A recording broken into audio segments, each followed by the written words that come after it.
The bitter wind howled through the narrow streets of Blackmere, carrying with it the scent of impending snow and something far more sinister. Gabriel Thorne pulled his weathered coat tighter around his broad shoulders, his eyes, one blue, one amber, scanning the darkened alleyways with practiced vigilance. 23 years of hunting had honed his senses to near supernatural acuity. He could smell the difference between ordinary shadow and the peculiar void left by those who drank blood. Tonight, the void was strong. Gabriel's gloved hand instinctively moved to the silver-handled dagger at his belt, his thumb tracing the ancient runes etched into its hilt. He had been tracking rumors of Elias Vane for nearly 3 months now. Whispers of the alpha vampire's return to the old country after decades abroad. The thought of finally confronting the creature who had destroyed everything he loved made Gabriel's pulse quicken beneath the constellation of scars that mapped his skin. "You're certain he's here?" Gabriel's voice was low and rough, like stones grinding together.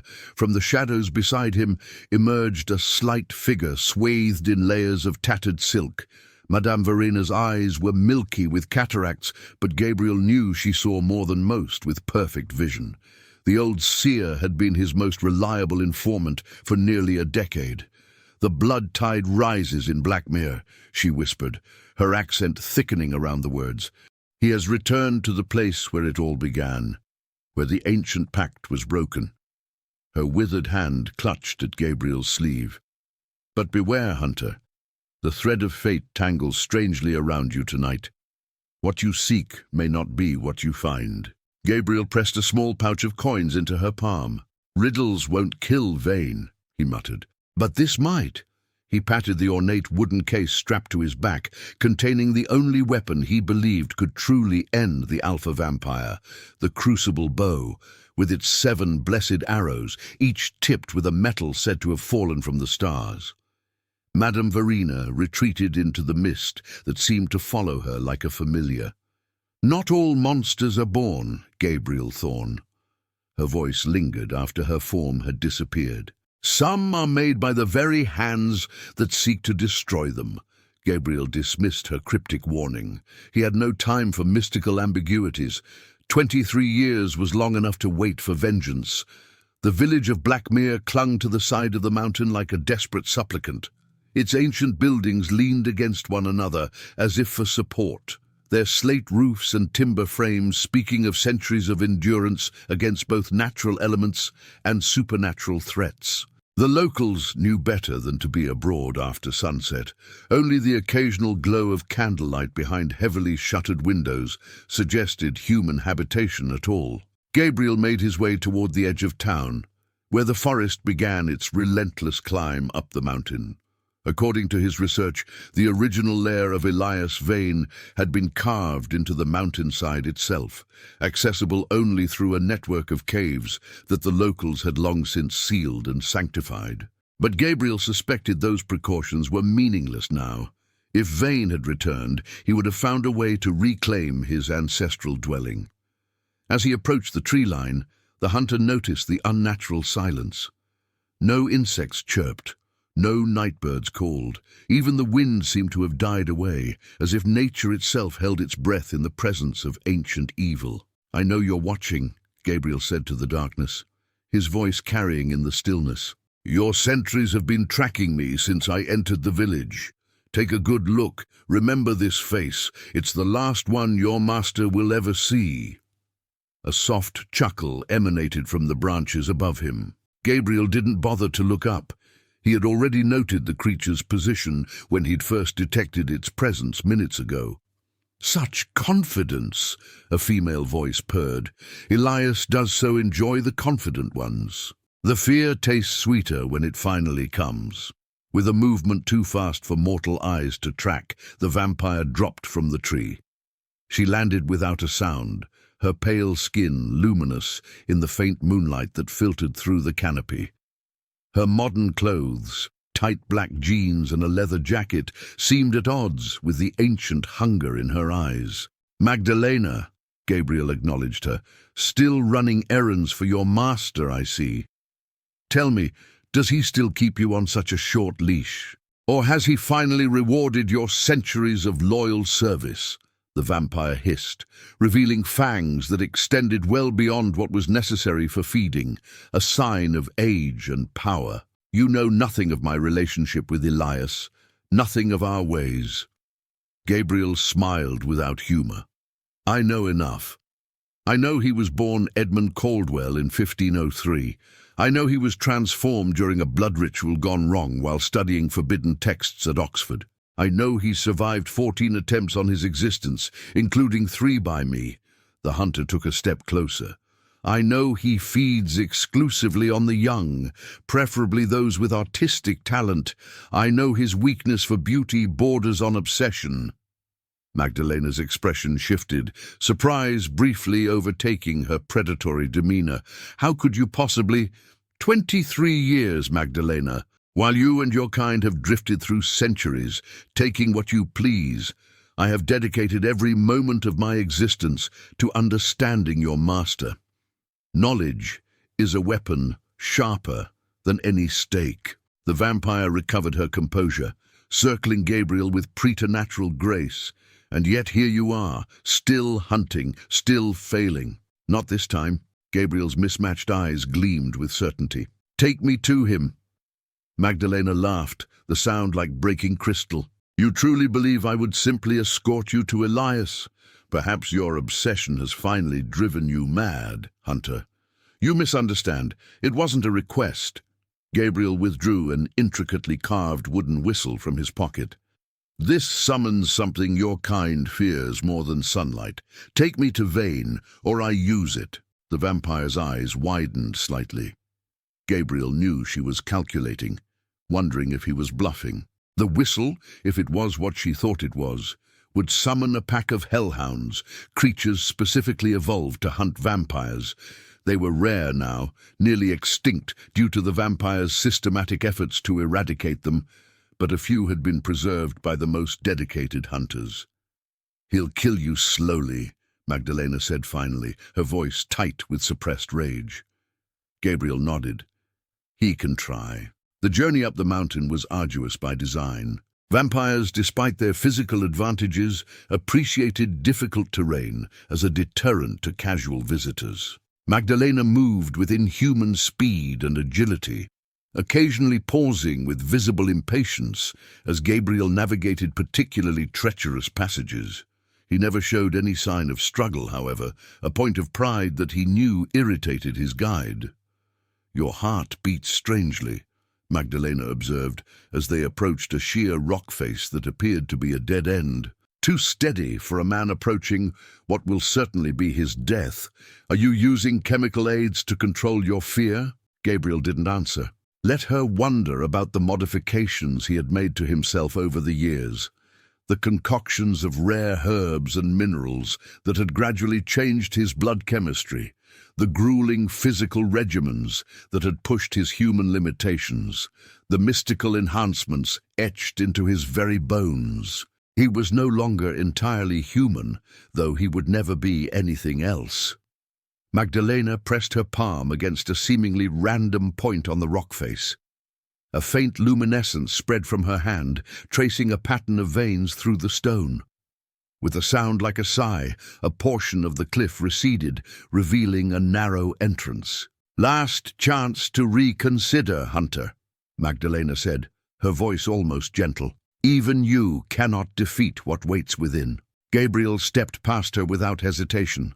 We shall see. The passage opened into a vast cavern that defied the mountain's external dimensions, as if it existed partially in another realm.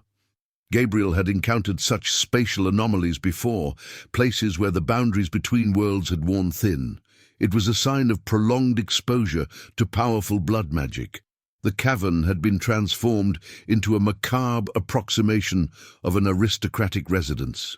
Ornate furniture from different historical periods created incongruous groupings throughout the space. Tapestries depicting violent mythological scenes covered sections of the rough stone walls. Elaborate candelabras provided warm, flickering light that failed to dispel the fundamental darkness of the place. And there were the collections. Gabriel had heard of Vane's obsessive gathering of artifacts and treasures, but seeing the evidence firsthand was disturbing. Glass cases displayed everything from ancient manuscripts to modern technology, all organized with meticulous precision. One section appeared dedicated to musical instruments from around the world. Another showcased what Gabriel recognized with disgust as medical tools, many still stained with evidence of their use. But it was the art gallery that dominated the cavern. Hundreds of portraits lined the walls, arranged chronologically, a visual history of human aesthetics spanning centuries. Gabriel noticed that all the subjects shared a certain quality of expression, a luminous intensity in their gaze that suggested exceptional creative talent. His meals, Gabriel murmured to himself. He preserves them in art before he drains them. Not all, came a resonant voice from the shadows. Some prove more valuable in other ways. Elias Vane stepped into the light, and Gabriel felt a surge of hatred so intense it momentarily clouded his vision. The alpha vampire appeared to be a man in his prime, tall and elegant, with aristocratic features and penetrating dark eyes. His clothing was impeccably tailored, a charcoal suit that could have graced any modern boardroom, save for the antique silver pendant that hung at his throat. "Gabriel Thorne," Vane said, as if welcoming an expected dinner guest. "At last, you accept my invitation." Gabriel's hand moved to the dagger at his belt. "I don't recall being invited. Haven't I been calling to you for 23 years? Vane smiled, revealing teeth that were perfectly normal until he chose otherwise. "Every trail I've left, every clue you've followed, all of it designed to bring you here, to this moment." He spread his hands in a gesture that encompassed the cavern. "To my home. You've been tracking me," Gabriel realized, a cold sensation settling in his stomach. "Just as diligently as you've been tracking me," Vane confirmed. "Though with considerably more success, I might add. I've watched your transformation with great interest, Gabriel. You've become something quite remarkable, neither fully human nor truly other. A unique specimen." "I'm not here to be studied," Gabriel growled, calculating the distance to Vane and the likelihood of reaching him before Magdalena could intervene. "I'm here to end you." Vane laughed, the sound oddly musical. "After all this time, your single-mindedness remains your most charming quality." The vampire's expression shifted, becoming almost wistful. "You remind me of myself, before the change. Such passion, such conviction. We are nothing alike." "No," Vane raised an eyebrow. "We have both dedicated our existence to a singular purpose. We have both sacrificed our humanity in its pursuit. We have both created new life forms through our obsessions." Gabriel tensed. "What are you talking about?" Vane's smile widened. "Oh, did you think I wouldn't know about your daughter, about sweet Eleanor, with her mother's eyes and your stubborn nature?" The mention of his child sent a wave of fear through Gabriel, unlike anything he'd felt in decades. "My daughter died with her mother," he said, his voice hoarse, "in the fire your acolyte set 23 years ago. Is that what you believed?" Vane seemed genuinely surprised. "How fascinating." "No, Gabriel. Your infant daughter survived that night. One of my more sentimental followers pulled her from the burning nursery. Against my explicit instructions, I might add." Gabriel's mind raced. It couldn't be true. He had seen the ruins, searched the ashes himself. There had been nothing left. "You're lying," he whispered, but doubt had already taken root. "I have many flaws," Vane said, "but I rarely resort to falsehood. It's inefficient." He gestured to a doorway at the far end of the cavern. "Eleanor has been with us for most of her life. She's become quite an extraordinary young woman, talented beyond measure. I've nurtured those gifts carefully." Horror dawned as Gabriel realized the implications. "You've been raising my child as, what? A blood source? A future victim?" "As a daughter," came a new voice, melodic and clear. From the shadowed doorway emerged a young woman who couldn't have been more than 24. Her long, dark hair framed a face that was hauntingly familiar, the same high cheekbones and determined jaw that Gabriel saw in his own reflection. but softened by features that unmistakably belonged to his late wife. Her eyes, though, were what froze him in place. One blue, one amber, the rare heterochromia he had passed to his child. "Hello, father," Eleanor said, her expression a complex mixture of curiosity and contempt. "I've been waiting a very long time to meet the famous vampire hunter, the man who abandoned me to pursue his vendetta." Gabriel staggered as if physically struck. "Eleanor, it can't be." "I assure you it is," Vane said smoothly, moving to stand beside the young woman with paternal pride. Though she prefers Lenore now, more befitting her artistic temperament. Gabriel watched in horror as his daughter, his lost child, the infant he had mourned for 23 years, reached up to affectionately touch Vane's face with casual intimacy. "You should see his expression, Papa," she said to the vampire. "He looks as if the world has ended." Vane kissed her forehead with genuine affection. "For him, my dear, I believe it has." Gabriel's hand closed around the crucible bow strapped to his back, but for the first time in 23 years he found himself unable to draw a weapon against Elias Vane, not with his daughter standing beside the monster as if she belonged there. "What have you done to her?" Gabriel whispered. Eleanor, Lenore, laughed, a sound so like her mother's that it pierced Gabriel's heart. "He saved me," she said simply. "He raised me.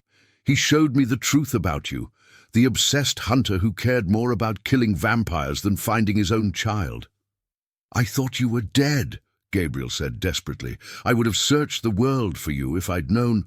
"But you didn't know," Lenore interrupted, her mismatched eyes cold. "Because you never looked beyond your hatred. And now, Father, you're going to learn what that single-mindedness has cost you." She extended her hand toward him, and Gabriel saw what he had failed to notice before: the unnatural pallor of her skin, the too fluid grace of her movements.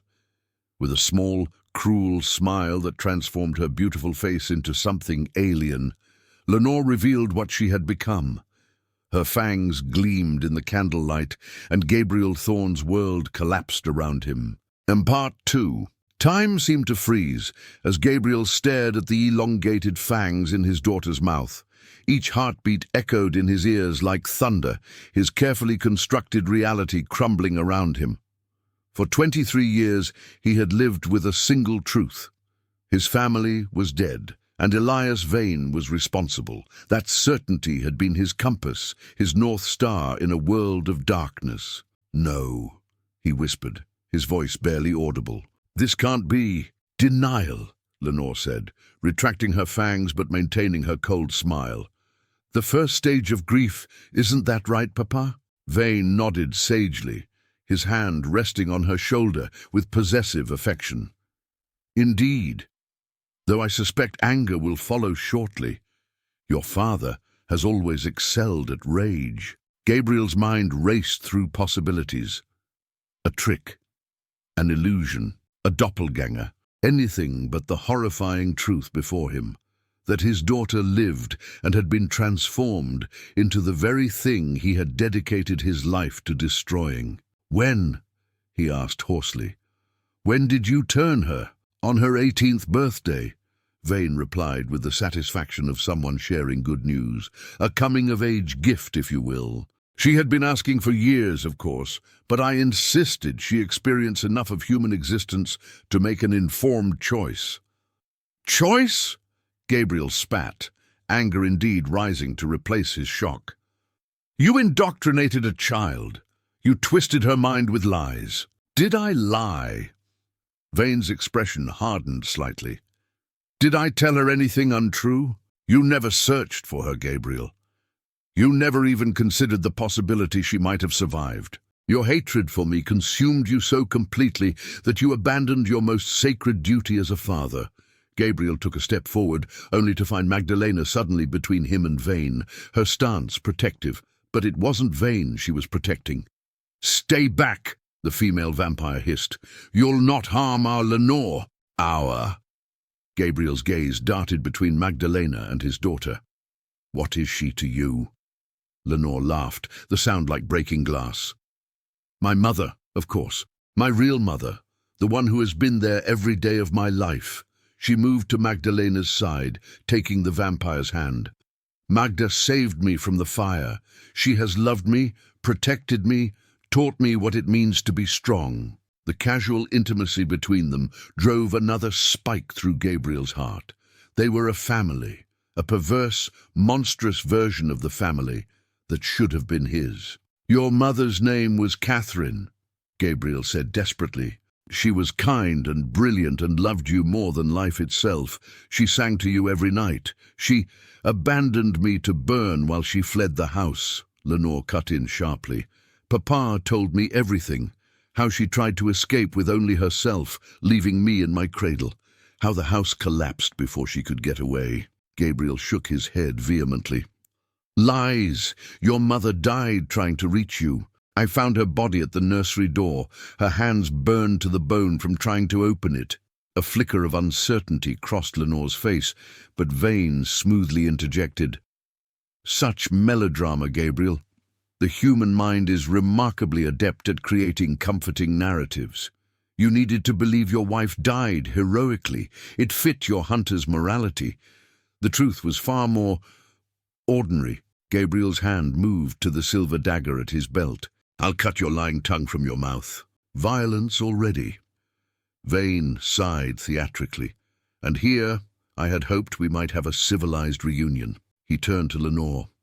"You see, my dear, this is why I kept you from him all these years. His first instinct is always bloodshed." Lenore studied Gabriel with clinical detachment. "I expected someone more impressive. The stories you told made him sound almost mythical." "Myths often disappoint upon closer inspection," Vane replied. "Though your father has achieved some remarkable feats for a human, his enhanced physiology alone would make for fascinating research." "I'm not your specimen," Gabriel growled, "and this conversation is over." He unsheathed his dagger in one fluid motion, the silver blade catching the candlelight. "Lenore, stand aside." "My name is Lenore," she corrected icily, "and I will do no such thing. I've waited 23 years to meet the great Gabriel Thorne, and now I find him exactly as described. A fanatic who sees nothing beyond his own vendetta." Gabriel's grip tightened on his dagger. "You've been poisoned against me. Whatever Vane has told you—" "He told me you were brilliant," Lenore interrupted, "that you were relentless, that your mind was remarkable for a human. He taught me to respect my heritage, the hunter's blood that flows in my veins. Even now," her mismatched eyes glittered, "he never told me to hate you, Father. That's a conclusion I reached on my own, after learning what your obsession cost me." A new voice entered the conversation, raspy, aged, and terrifyingly familiar. "The child speaks truth, Hunter, though not the whole of it." Gabriel whirled to find Madame Verena emerging from the shadows behind him. The old seer moved with none of the frailty she had displayed in the village, her milky eyes now clear and sharp. "You," Gabriel breathed, "you've been working for him all along." Verena smiled, revealing teeth filed to points, not vampire fangs, but a human modification that spoke of darker practices. "Not for him. With him, there is a distinction." Gabriel's world tilted further. Verena had been his most trusted informant for nearly a decade. How many hunts had she guided? How many times had she positioned him exactly where Vane wanted him? "All those years," he said hollowly. "All those vampires I destroyed on your information." "Lesser bloodlines," Vane explained with a dismissive wave. "Rivals, renegades, those who threatened the order I've spent centuries building." The alpha vampire smiled. "You've been a most effective instrument, Gabriel. Culling the weak and unworthy from our ranks, strengthening the species as a whole." Nausea rose in Gabriel's throat.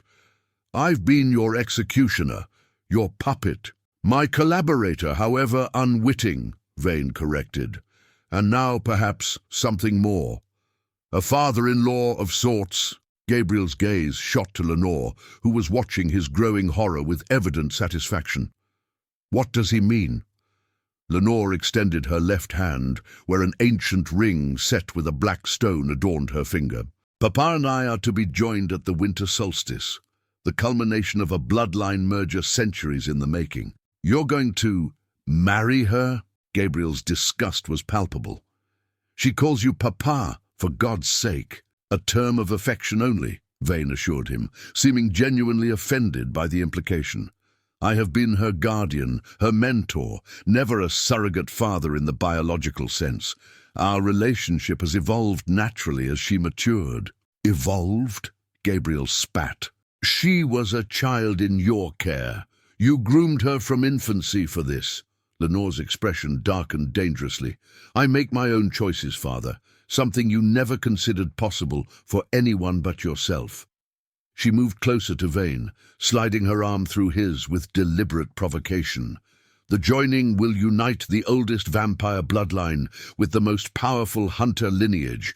Our offspring will herald a new era. Gabriel recoiled. Offspring. Vampires can't reproduce naturally. Ordinarily, no, Vane conceded. But Lenore is unique, born human, with hunter's blood, transformed by an alpha. The ancient texts suggest such a union could yield unprecedented results. This is insanity, Gabriel whispered. You're talking about breeding experiments, creating some kind of hybrid species. Evolution, Verena corrected, her raspy voice carrying in the cavern. The next step, written in the stars since before your birth, Hunter. Why do you think your heterochromia passes through generations? Why do you think your family line has produced the most effective vampire hunters for centuries? You were made for this moment. Your bloodline has been cultivated for this purpose. Gabriel's mind flashed to his own parents, both hunters, both dead before he reached adulthood, to his grandparents, also hunters, to the journals he'd inherited dating back nearly 400 years, all documenting encounters with the undead. Had his entire ancestry been manipulated toward this end? Whatever you're planning, it ends here, Gabriel declared, reaching for the crucible bow strapped to his back. I won't let you use my daughter for your perverse experiments. Faster than human eyes could track, Magdalena was behind him. Gabriel sensed her movement and pivoted, but not quickly enough to prevent her from tearing the bow case from his shoulders. She retreated to Vane's side, holding Gabriel's most precious weapon. Your prized crucible bow, Vane observed, as Magdalena handed him the ornate case. Exquisite craftsmanship. I've wanted to examine it for decades. He opened the case with reverent care, lifting the ancient weapon. 7th century Persian origin, if I'm not mistaken.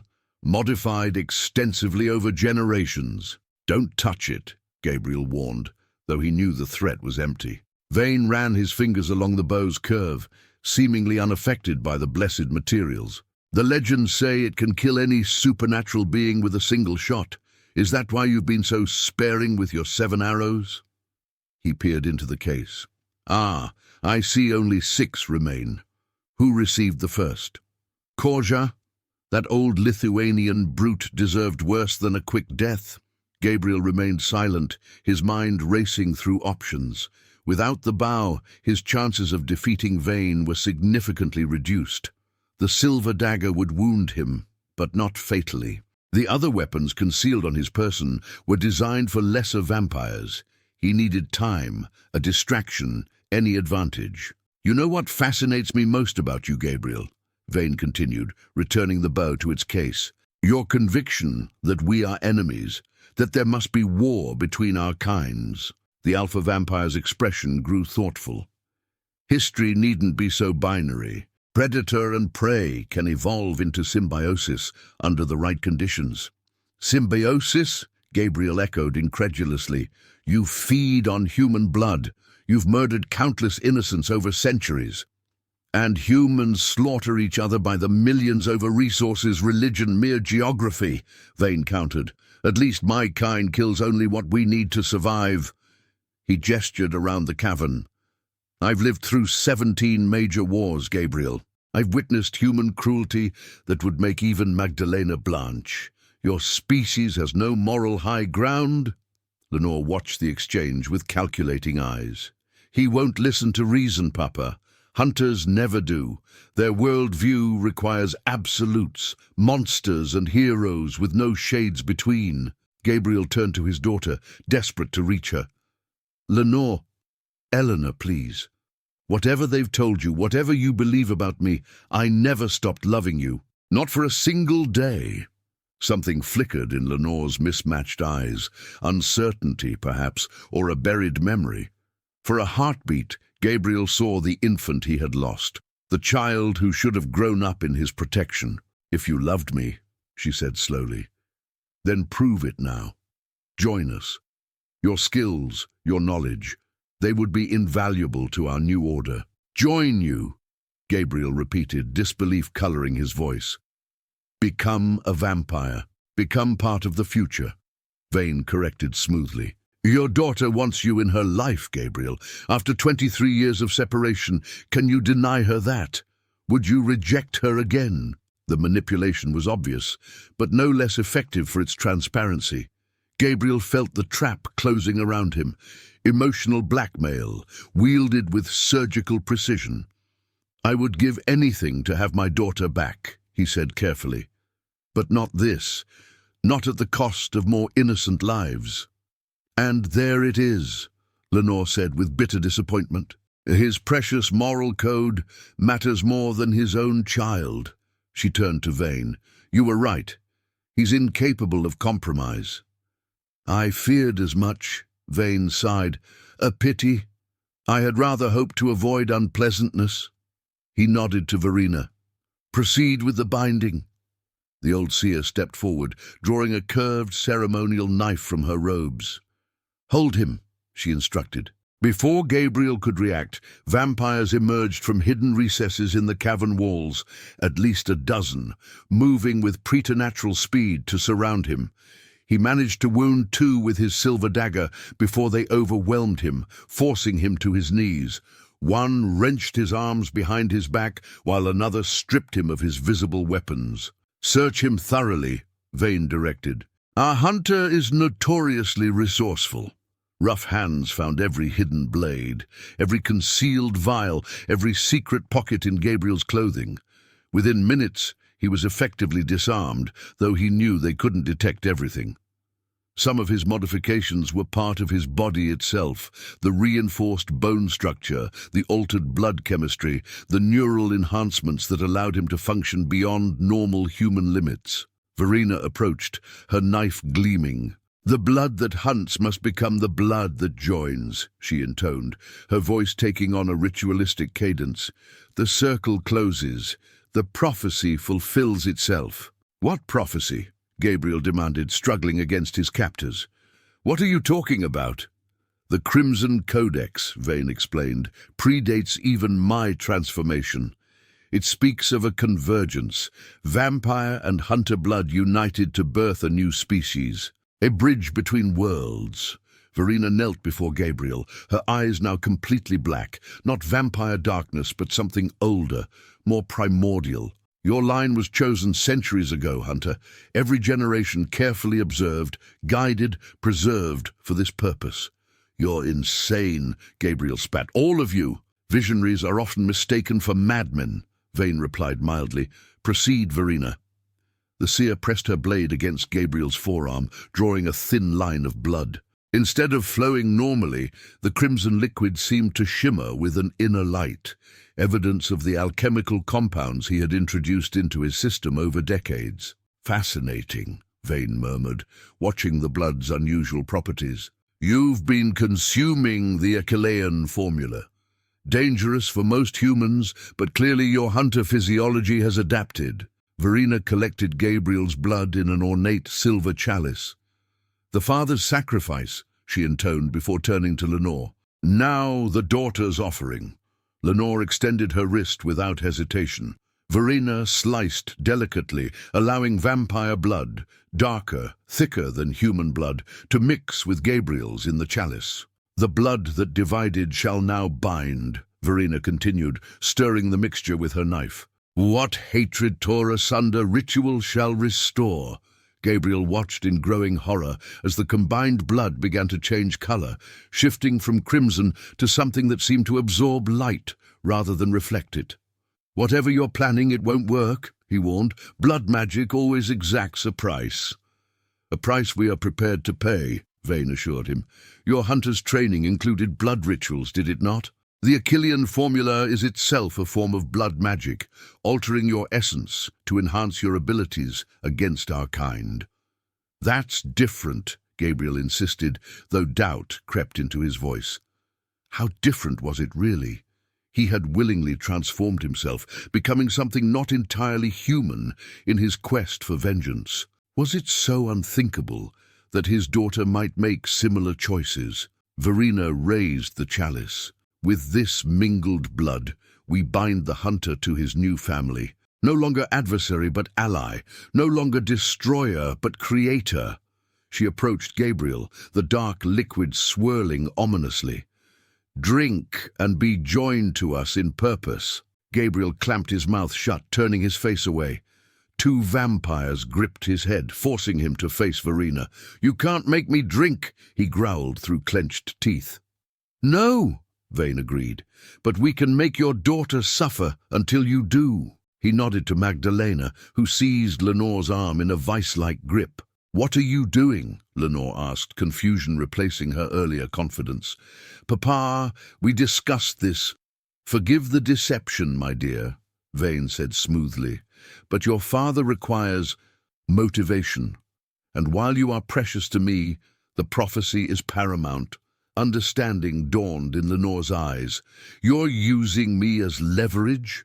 After everything I've done for you? Everything I've become?" "Temporarily only," Vane assured her. "Once your father accepts his role, all will proceed as planned." Magdalena produced a wooden stake, not aimed at Lenore's heart, but positioned against her shoulder. "This won't kill her," she explained to Gabriel. "But vampire pain receptors are exponentially more sensitive than human ones. The agony will be educational." "Don't you dare!" Gabriel snarled, renewing his struggles. "It's your choice, Hunter," Vane said simply. "Drink the binding blood or watch your daughter suffer. Not die, we need her intact, but suffer in ways you cannot imagine." Gabriel looked at Lenore, seeing genuine fear in her eyes for the first time. Whatever she had become, whatever lies she believed, she was still his child, his responsibility. "Wait," he said, his voice hollow. "I'll drink it." Lenore stared at him in shock. "You would do that? For me?" "You're my daughter," Gabriel said simply. "Whatever else has happened, that hasn't changed." Vane smiled triumphantly. "The bonds of family transcend even the oldest hatreds, a lesson for us all." He nodded to Verena. "Proceed." The seer pressed the chalice to Gabriel's lips. The liquid smelled of copper and something else, ancient, powerful, frightening in its potency. Gabriel met Lenore's gaze one last time, seeing in her mismatched eyes a flicker of the infant he had lost, before he opened his mouth and allowed the blood mixture to flow down his throat. The effect was instantaneous and catastrophic. Fire erupted through his veins, a burning that transcended physical sensation. Gabriel convulsed violently, breaking free of his captors as his body seized. Visions assaulted him, centuries of memories not his own, countless lives and deaths, blood and darkness and a hunger that could never be sated. Through the maelstrom of agony, he heard Vane's satisfied voice. "The binding has begun. Soon, Gabriel Thorne, you will understand everything. Soon, you will thank us for opening your eyes to the truth." As consciousness began to slip away, Gabriel focused on one last sensation, his daughter's hand gripping his, her voice no longer cold, but urgent, fearful. "Father," Lenore whispered, "what have they done to you? This wasn't supposed to happen." Darkness claimed him then, but not before he felt something unexpected pass from Lenore's hand to his. Small, metallic, familiar. The key to the crucible bow's case. Gabriel drifted through darkness, suspended between consciousness and oblivion. Time lost meaning as the binding blood reshaped his very essence, forging connections that transcended the physical realm. Through the haze of pain, fragments of memories, both his and not his, flashed before him. A medieval village consumed by fire, Vane's first awakening to his transformed existence, Magdalena's centuries of devotion, and Lenore's childhood. Glimpses of his daughter growing up without him, learning to walk, to speak, to hunt. A cool hand against his burning forehead dragged him back toward awareness. Gabriel forced his eyes open, the simple act requiring monumental effort. The world appeared in heightened clarity, colors more vibrant, shadows more textured, scents sharper than he had ever experienced. He was lying on a stone slab in a smaller chamber, illuminated by a single torch. "Be still," a familiar voice instructed. "The change is incomplete, but you're in the worst of it now." Gabriel turned his head to find Lenore sitting beside him, her expression unreadable. "What have they done to me?" His voice sounded strange to his own ears, deeper and slightly resonant. "The binding ritual wasn't what I was told," Lenore said, her voice low and urgent. "It's not merely symbolic, as Papa claimed. It's transformative, designed to convert you partially to our kind while maintaining your hunter abilities." She pressed something cold and metallic into his palm, the key she had slipped him earlier. "I've moved your bow to the antechamber. You'll need it." Gabriel struggled to make sense of her words through the fog of pain and disorientation. "You're helping me. Why?" Lenore's mismatched eyes, so like his own, hardened. "I may hate what you represent, Father, but I've spent my life being lied to. By you, through your absence. By Papa, through his manipulations." Her voice trembled slightly. "I don't know what's true anymore, but I know I won't be a pawn in someone else's prophecy." Gabriel clutched the key, anchoring himself to its solid reality. "The joining, your marriage to Vane, it's not about evolution, is it? It's about power," Lenore confirmed. "The Crimson Codex speaks of a being born from the union of hunter and vampire bloodlines, a daywalker with unprecedented abilities. Papa doesn't just want to create a new species, he wants to rule it." She glanced nervously toward the doorway. "They think the binding blood has rendered you compliant. You have perhaps an hour before they realize it's having a different effect." Gabriel attempted to sit up, gasping as waves of agony radiated through his body. "Different how?" "Your hunter blood is fighting the transformation," Lenore explained. "The alchemical compounds you've infused yourself with for decades are creating complications. You're becoming something unexpected." She helped him to a sitting position.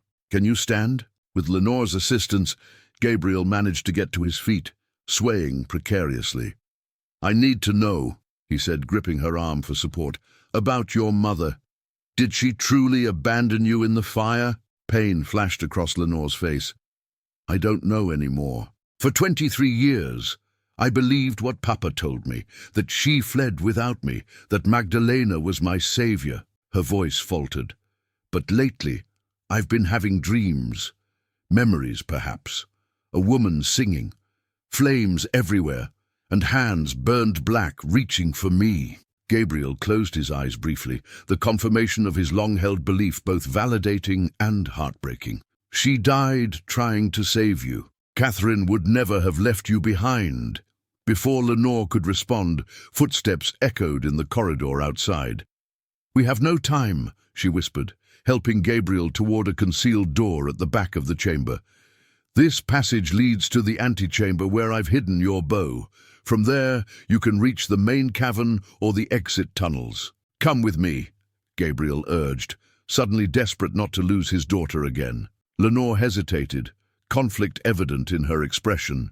"I can't. Not yet. There are others here, young vampires like me, raised from childhood, some a little more than prisoners. I won't abandon them."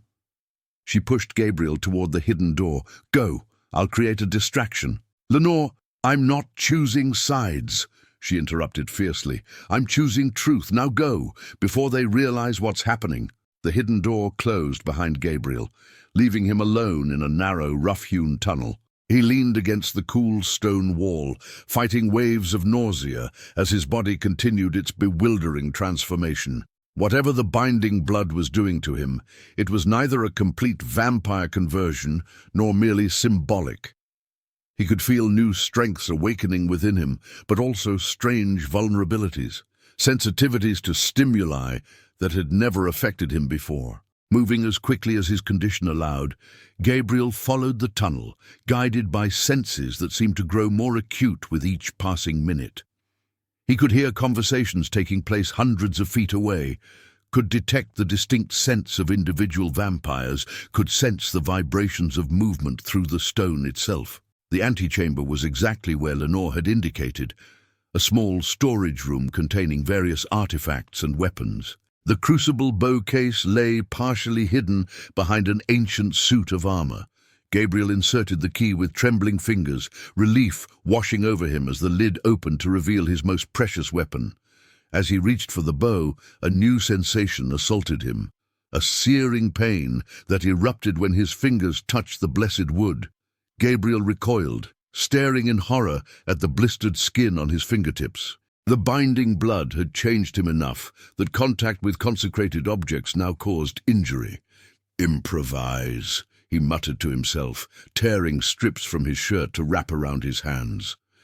The makeshift gloves provided just enough protection to handle the bow without immediate pain, though he could feel heat building beneath the fabric. Gabriel checked the 6 remaining arrows, each tipped with the mysterious metal said to have fallen from the stars. They remained his best hope of ending Vane permanently. Strapping the case to his back and taking a moment to collect whatever useful items he could find in the storeroom, he made his decision. He wouldn't flee. Not without Lenore. The sound of raised voices drew his attention. Following his enhanced hearing, Gabriel navigated the tunnel system toward what appeared to be a confrontation in the main cavern. He emerged from a hidden entrance behind one of the massive tapestries, giving him a perfect vantage point to observe unseen. The scene before him was chaotic. Vane stood in the center of the chamber, his aristocratic composure replaced by cold fury. Surrounding him were at least 20 vampires of varying ages, his court, his followers. Facing them defiantly was Lenore, with Magdalena standing uncertainly at her side. "You had no right to deceive me," Lenore was shouting, her pale face flushed with anger. "You promised me a partnership, not a breeding experiment." Vane's voice was dangerously calm. "I promised you power, Lenore. The ability to shape the future of our kind. That hasn't changed." "You didn't tell me the ritual would transform my father against his will," she countered. "You didn't tell me I would be little more than a vessel for your ambitions." "Sentiment," Vane sighed, as if disappointed by a child's naivety. "I expected better from you, my dear. After all these years of preparation, to balk at the final step because of misplaced filial loyalty. The man abandoned you. He chose his vendetta over searching for his child." "Perhaps," Lenore acknowledged, her chin lifting in defiance. "But at least he never pretended his obsession was love." The verbal blow struck visibly, Vane's expression hardening to marble. "You forget yourself, child. Everything I've done has been for our future, for the evolution of our species." "For your future," Lenore corrected. "For your power.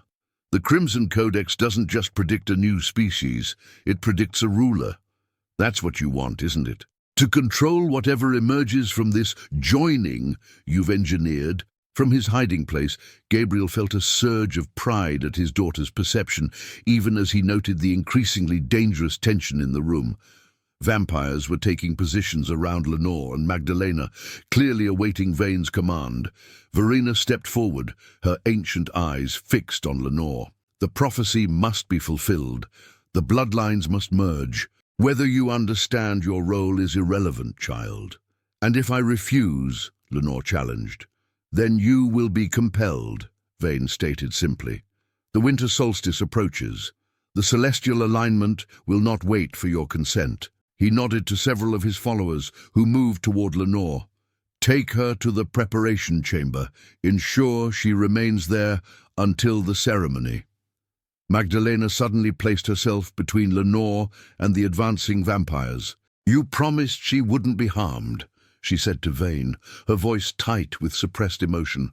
"You swore to me when I brought her from the burning house that she would be cherished, not used." Gabriel's breath caught at this confirmation of his suspicions. It had been Magdalena who had saved his infant daughter from the fire, not out of malice, but apparently from some genuine compassion. Vane's expression softened slightly as he addressed Magdalena.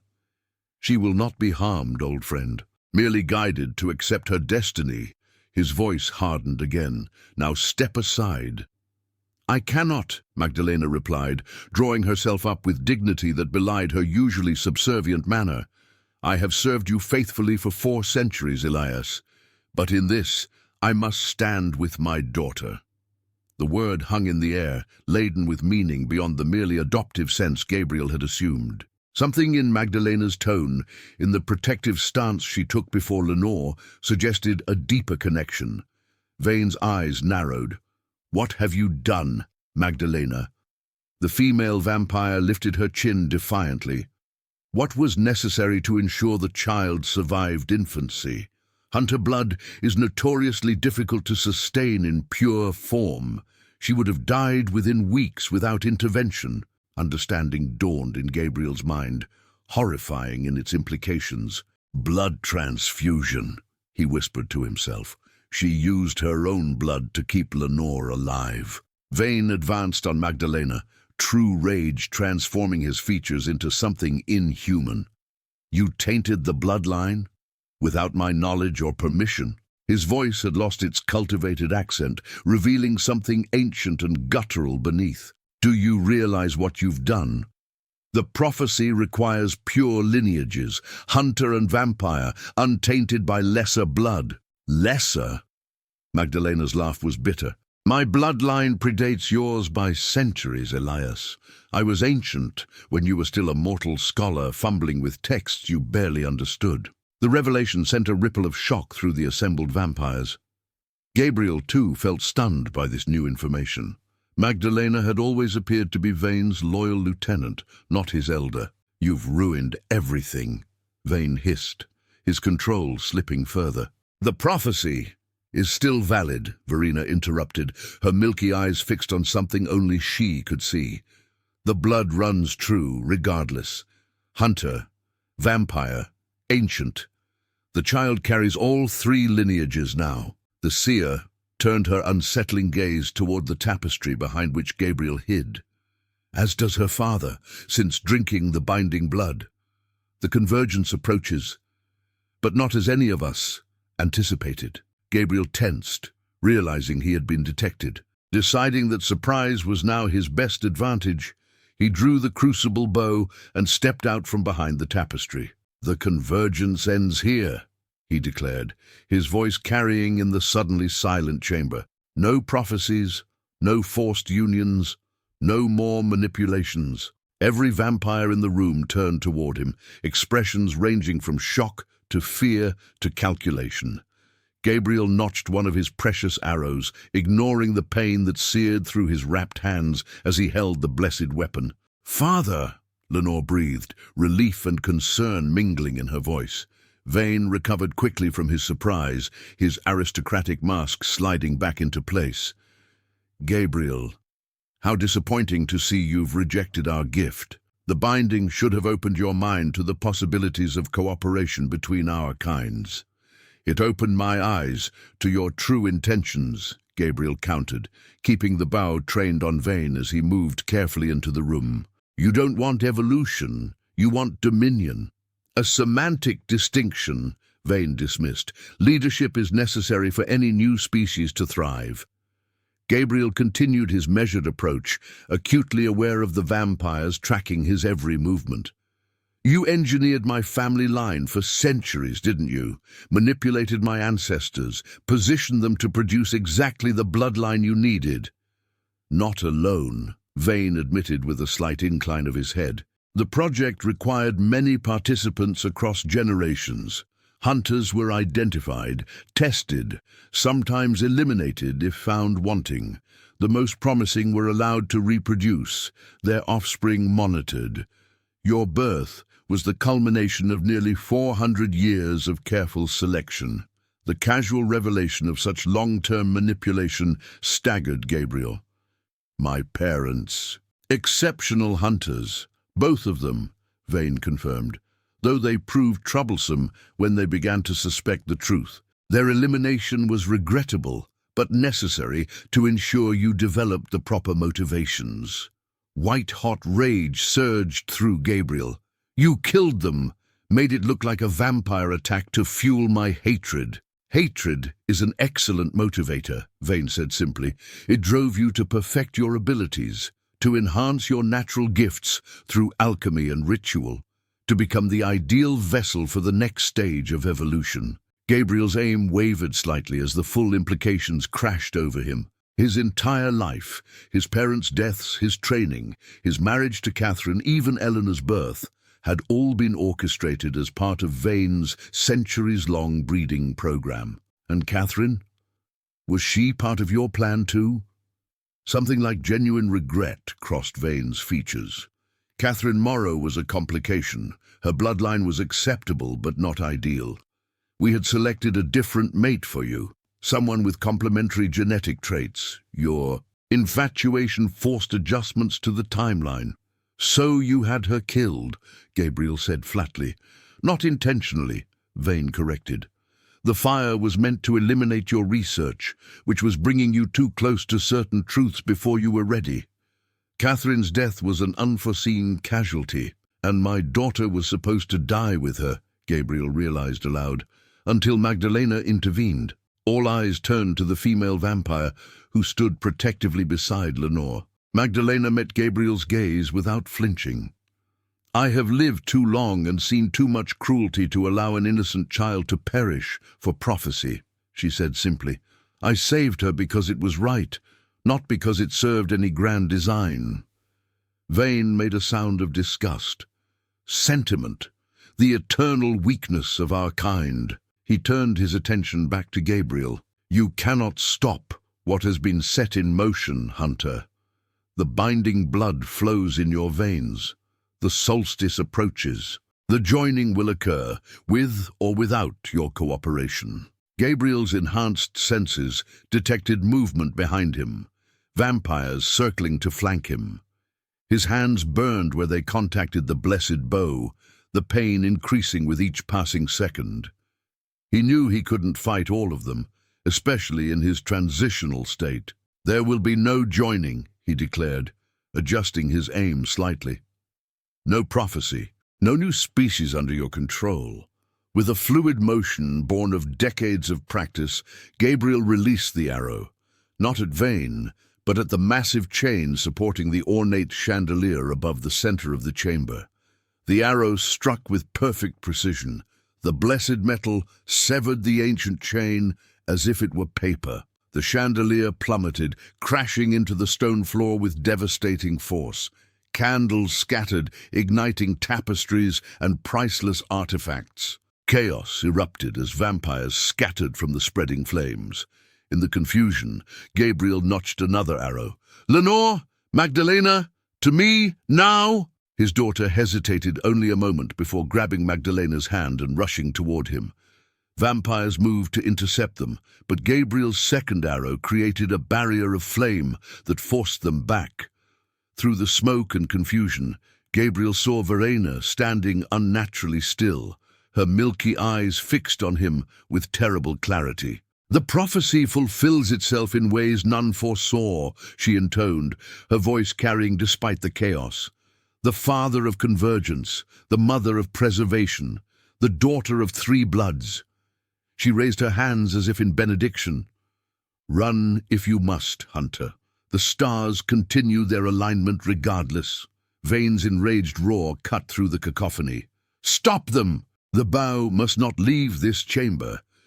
Gabriel retreated toward the exit tunnel, covering Lenore and Magdalena as they reached his side. Stay behind me, he instructed, firing his third arrow to bring down a section of stone ceiling, temporarily blocking pursuit. As they fled into the tunnel, Gabriel caught Lenore's troubled gaze. "I don't understand," she said breathlessly as they ran. "Why help Magdalena escape too? She's one of them." "She saved you," Gabriel replied simply. "Everything else can be sorted later." They rounded a corner into a larger passage that Gabriel recognized from his entry into the mountain. Freedom was close, just a few more turns, and they would reach the exit. But as they approached a junction in the tunnels, a figure stepped from the shadows to block their path. Elias Vane stood before them, his clothing singed, his aristocratic features twisted with rage. Behind them, the sounds of pursuit grew louder. "The prophecy will be fulfilled," Vane stated with cold certainty, "one way or another." Gabriel raised the crucible bow one final time, aware that he had only 3 arrows remaining. Everything. The fate of his daughter, the truth of his existence, the future Vane had spent centuries orchestrating would be decided in the next moments. "No more prophecies," Gabriel declared. "No more manipulations. This ends now." The hunter and the vampire, adversaries engineered for a confrontation centuries in the making, faced each other in the flickering darkness, while the binding blood continued its unpredictable transformation in Gabriel's veins. The tunnel air crystallized with tension as Gabriel kept the crucible bow trained on Vane, the last 3 arrows his final chance at freedom. Each second stretched into eternity, the weight of centuries pressing down upon them all. "You disappoint me, Gabriel," Vane said, his voice eerily calm despite the inferno spreading through his sanctuary. "After everything, the careful cultivation of your bloodline, the decades of preparation, you still cling to your simplistic notions of good and evil." Gabriel's wrapped hands burned where they touched the blessed bow, but he held steady. "I've heard enough about your grand design. Your prophecy dies here." Vane's laughter echoed against the stone walls. "The prophecy cannot die. It exists beyond any of us, a cosmic certainty written in the very fabric of existence." His gaze shifted to Lenore. "You feel it, don't you, child? The pull of destiny in your blood, the sense of something greater awaiting you." Lenore moved closer to Gabriel, her mismatched eyes, so like his own, hardening with resolve.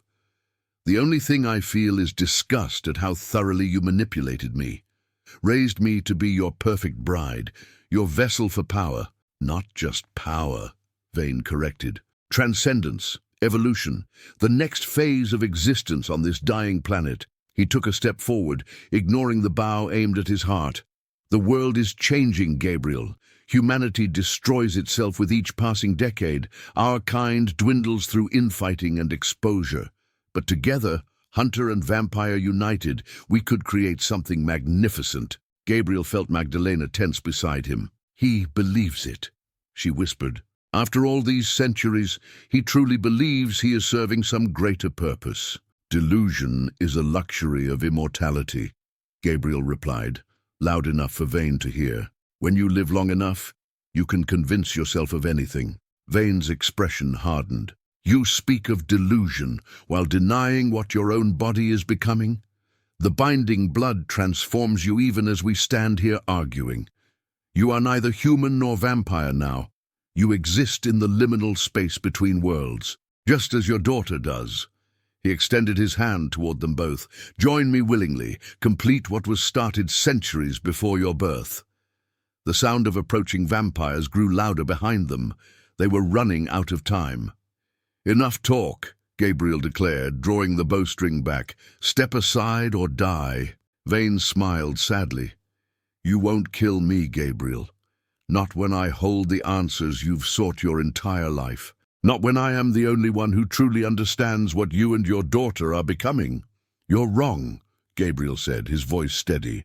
"I've wanted only one thing for 23 years, vengeance for my wife. Everything else, including your precious prophecy, means nothing."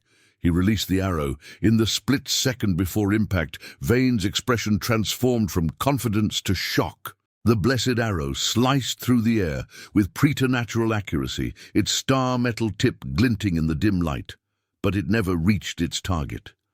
With inhuman speed, Lenore intercepted the arrow, snatching it from its trajectory mere inches from Vane's chest. Blood streamed from her palm, where the blessed metal had seared her flesh. "Lenore!" Gabriel cried out in horror. "What are you doing?" His daughter's face was a storm of emotions: anger, confusion, determination. "I need answers," she said, her voice breaking. "About who I am, what I am. He's the only one who knows the truth." Vane's surprised expression melted into triumph. "The blood calls to blood," he murmured. "The prophecy fulfills itself."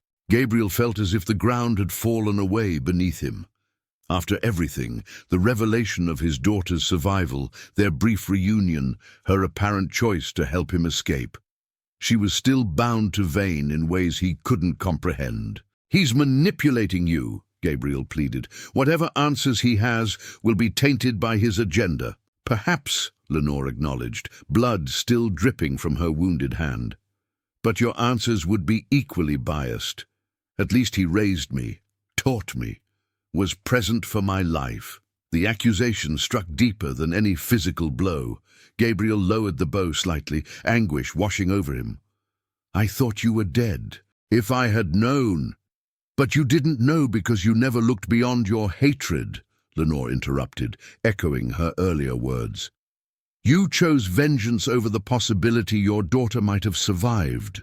Magdalena stepped forward, her ancient eyes fixed on Lenore. "Child, your father speaks truth. I was there the night of the fire. I saw your mother's body, her hands burned to bone as she tried to reach you. I witnessed your father's devastation as he searched the ruins for days, refusing to believe you were truly gone." Lenore's certainty wavered. "But Papa said—" "Elias Vane has told many convenient truths over centuries," Magdalena interrupted gently. "Partial truths that served his purpose.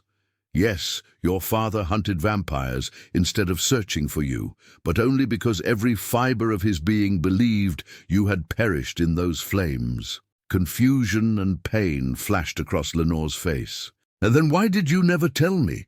All these years, why maintain the lie that my parents had abandoned me?" Magdalena's expression softened with genuine regret. "At first, because Elias commanded it, and I had sworn loyalty to him centuries before. Later, because I feared losing you, the child I had raised, had nourished with my own blood, had loved as my own." Her voice broke slightly. "Selfishness is not unique to humans, my dear." Behind them, the sounds of pursuit grew louder. Vane's followers would reach them within moments. Gabriel notched another arrow, his gaze never leaving his daughter. "We're out of time," he said softly. "Whatever you decide, Lenore, decide now.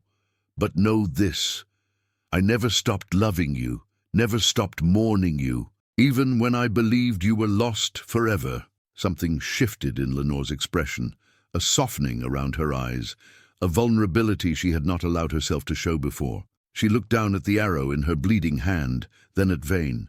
"The prophecy," she said carefully. "Tell me the truth, all of it. Not just the parts that serve your purpose." Vane's eyes darted toward the sounds of approaching reinforcements, calculating. "The Crimson Codex speaks of a trinity, the Hunter, the Ancient, and the Bridge. 3 bloodlines converging to create something beyond vampire or human." His voice took on a reverent quality. "A being who walks in daylight yet commands the night, who carries human compassion yet vampire strength, who can unite both worlds under a single rule." "Your rule," Gabriel interjected. "The rule of the most qualified," Vane corrected smoothly. "I have spent centuries preparing for this moment, studying the prophecy, cultivating the bloodlines, waiting for the perfect alignment." His gaze fixed on Lenore. "You, my dear, were to be my queen. Together, we would create the first of this new species, a child of unprecedented power." Lenore's expression hardened. "A child? That's what this was always about? Breeding?" "Creation," Vane insisted. "The dawn of a new era." Magdalena made a soft sound of disgust. "Always the same with you, Elias. Power dressed up as progress, domination masked as evolution." She turned to Gabriel and Lenore. There is more to the prophecy than he has shared. The Crimson Codex also warns that the Trinity must come together willingly, with full knowledge and consent. Otherwise, the resulting being brings not harmony but destruction. Vane's eyes flashed dangerously. That passage is apocryphal, a later addition by superstitious translators. Is it? Magdalena challenged, or is it the part you've conveniently ignored because it limits your control? The first of Vane's followers appeared at the far end of the tunnel, their silhouettes backlit by the spreading fire. Gabriel raised the bow again, prepared to fight their way out if necessary. In that moment of crisis, Lenore made her choice. She stepped away from Vane, moving to stand beside her father and Magdalena. "I choose truth," she declared, her voice strong despite the tremor in her wounded hand. "I choose family, both my birth father and the mother who raised me." She fixed Vane with a cold stare. "I reject your prophecy, your manipulation, your vision of the future." Rage and disbelief contorted Vane's aristocratic features. "After everything I've given you, education, culture, immortality, you would throw it all away for a father who abandoned you and a servant who betrayed me?" "I choose my own destiny," Lenore replied simply. "Something you never allowed me." Vane's control finally shattered. With a roar of fury, he launched himself at them, moving faster than Gabriel's transitional senses could track. But Magdalena was older, faster. She intercepted Vane mid-leap, the impact of their collision shaking dust from the tunnel ceiling. "Run!" she cried, struggling against Vane's superior strength. "I'll hold him as long as I can." Gabriel hesitated, unwilling to abandon Magdalena after learning of her role in saving his daughter. But Lenore grabbed his arm, pulling him toward the exit. "She's giving us a chance," Lenore urged. "Don't waste it." With a final glance at Magdalena, the ancient vampire who had preserved his bloodline when she could have let it perish, Gabriel nodded in grim acknowledgement. Then he and Lenore fled down the tunnel, away from the sounds of supernatural combat behind them. They encountered 3 more of Vane's followers before reaching the exit. Gabriel's 5th arrow incapacitated 2, while Lenore demonstrated her own lethal training against the 3rd. Gabriel noticed how she avoided killing the younger vampire, merely incapacitating him with precise strikes. "He was raised as I was," she explained as they continued running. "A child taken and transformed. Not all of us chose this existence."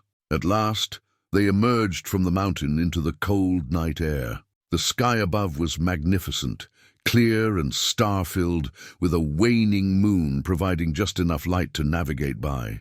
Gabriel felt the binding blood in his veins react strangely to the open night, simultaneously strengthening him and making him more sensitive to the natural world around them. "We need distance," he said, fighting through the disorienting sensations. "Somewhere to regroup, to figure out what's happening to us both." Lenore nodded, her mismatched eyes scanning the landscape. "There's a hunter's cabin about 3 miles north, abandoned for years but structurally sound. We can shelter there until dawn." They moved through the forest with unnatural speed, their enhanced senses navigating the darkness with ease. Neither spoke until they reached the cabin. A simple one-room structure with a stone fireplace and sturdy wooden walls. Once inside, Gabriel barricaded the door while Lenore lit a small fire. In the flickering light, father and daughter truly saw each other for the first time since their reunion. Gabriel noticed how Lenore's movements mimicked his own in subtle ways, genetic echoes that had survived despite their separation.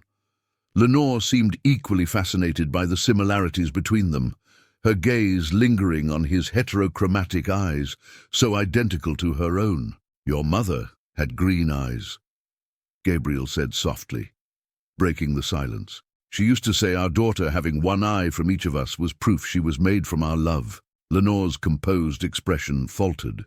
"I don't remember her, not clearly, just fragments, a song, the smell of lavender, a sense of safety." She looked down at her wounded hand, now partially healed thanks to her vampire physiology. "All my life, I've been told who I am, what what my purpose should be. First by Papa, by Vane, she corrected herself, then by the revelation that you still lived. And now? Gabriel asked. Now I need to discover my own truth, she replied. About my nature, my capabilities, my place between worlds. Gabriel nodded in understanding. The binding blood is changing me too. I can feel it, heightened senses, accelerated healing, but also new vulnerabilities. He gestured to his blistered hands, where he had handled the blessed bow. I'm becoming something between human and vampire. Like me, Lenore said quietly. I've always existed in that liminal space. Human enough to walk in daylight, though it weakens me. Vampire enough to need blood, though less frequently than the others. A realization dawned on Gabriel. The prophecy. It wasn't about creating a new species through your union with Vane. It was about you. About us. We are the Trinity Vane spoke of. He looked at his daughter with new understanding. Hunter blood from me. Ancient blood from Magdalena. You are the bridge, the convergence the Crimson Codex predicted. Lenore's eyes widened. And now you've taken the binding blood, making you part of the Trinity too. Not as Vane intended, but fulfilling the prophecy nonetheless, Gabriel finished. On our terms, not his. The sound of splintering wood interrupted their revelation. The cabin door burst inward, revealing Elias Vane, his elegant clothing torn, his face streaked with blood that was not his own. Magdalena sends her regrets, he said coldly. She fought admirably for a traitor. Grief and rage surged through Gabriel. He raised the crucible bow, notching his final arrow. You've taken enough from me, he growled. Vane stepped into the cabin, his movements fluid despite his disheveled appearance. The prophecy cannot be stopped, Gabriel. It unfolds even now, in ways none of us fully comprehended. His gaze shifted between father and daughter. The Trinity has formed, but not as I planned. Now I must adapt. With blinding speed, Vane lunged, not at Gabriel but at Lenore. His hand closed around her throat, lifting her from the ground. If I cannot have the bridge as my queen, I shall take her power for myself. Her blood will complete my transformation. Gabriel fired his last arrow. This time nothing intercepted its flight. The blessed metal pierced Vane's shoulder, missing his heart, but driving deep into muscle and bone. The alpha vampire howled in agony, releasing Lenore as the star metal burned through his ancient flesh. But he did not fall. Instead, Vane grasped the arrow shaft, his hand smoking as he wrenched it from his body. Too many centuries, he gasped through the pain. Too much power. I cannot be killed so easily, Hunter. Gabriel dropped the now useless bow, drawing his silver dagger. Then we do this the old-fashioned way. What followed was a battle unlike any Gabriel had experienced in his 23 years of hunting. Vane's speed and strength were unmatched, even with the wound from the blessed arrow weakening him. Gabriel fought with all his hunter's training, enhanced by the binding blood transforming his body. Lenore joined the fray, her unique abilities complementing her father's techniques as if they had trained together for years. But Vane was ancient, powerful, and driven by centuries of obsession. He landed devastating blows against both of them, his fury making him even more dangerous. When he pinned Gabriel to the cabin wall, fangs extended for a killing strike, it seemed the hunter's long quest would end in failure. The prophecy is mine, Vane hissed, his face inches from Gabriel's. It has always been mine. You never understood the prophecy, came Lenore's voice from behind him. It was never about possession. It was about balance. Vane turned, just as Lenore plunged the star metal arrowhead, retrieved from where he had discarded the shaft, directly into his heart. The alpha vampire's eyes widened in disbelief and agony as the blessed metal burned through his chest. Impossible, he gasped, staggering backward. The bridge cannot destroy what she was meant to join. I am not just the bridge, Lenore said, watching as cracks of golden light began spreading from the wound in Vane's chest. I am my father's daughter, and my mother's, and Magdalena's. I am the convergence of bloodlines. Yes, but also of choices, of love, something you could never comprehend. Vane reached for her one last time, his fingers crumbling to ash before they could touch her face. "The prophecy," he whispered, "is fulfilled," Gabriel said, moving to stand beside his daughter. "Just not as you intended." The alpha vampire's body collapsed inward, consumed by golden fire that reduced him to fine ash in seconds. A millennium of existence, centuries of manipulation and cruelty, ended in a heartbeat. In the silence that followed, Gabriel turned to his daughter. Blood trickled from a cut on her forehead, but her eyes, one blue, one amber, shone with a certainty he had never seen before.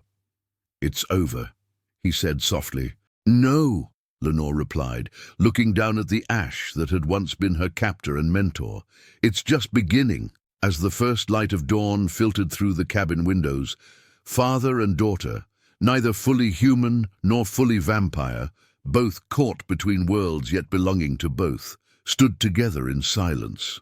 The prophecy had indeed been fulfilled, but not as an ending. Rather, it marked the beginning of something new, a reconciliation between hunter and hunted, between past and future, between vengeance and forgiveness. Gabriel thought of Catherine, of the life that should have been, of 23 years of single-minded pursuit. He thought of Magdalena, who had saved his child when she could have let her perish, who had given her own ancient blood to keep his bloodline alive. He thought of all the forces, human, vampire, and cosmic, that had conspired to bring him to this moment. "What now?" he asked, as sunlight touched his skin without the burning he had feared. Lenore turned to the dawn, her profile so like her mother's that it made Gabriel's heart ache with both loss and newfound hope. "Now we build something new," she said simply, "something balanced, something true." Together, they stepped into the morning light, two beings of shadow and illumination, of death and life, of ending and beginning. The prophecy had been fulfilled, but their story was only just starting to unfold.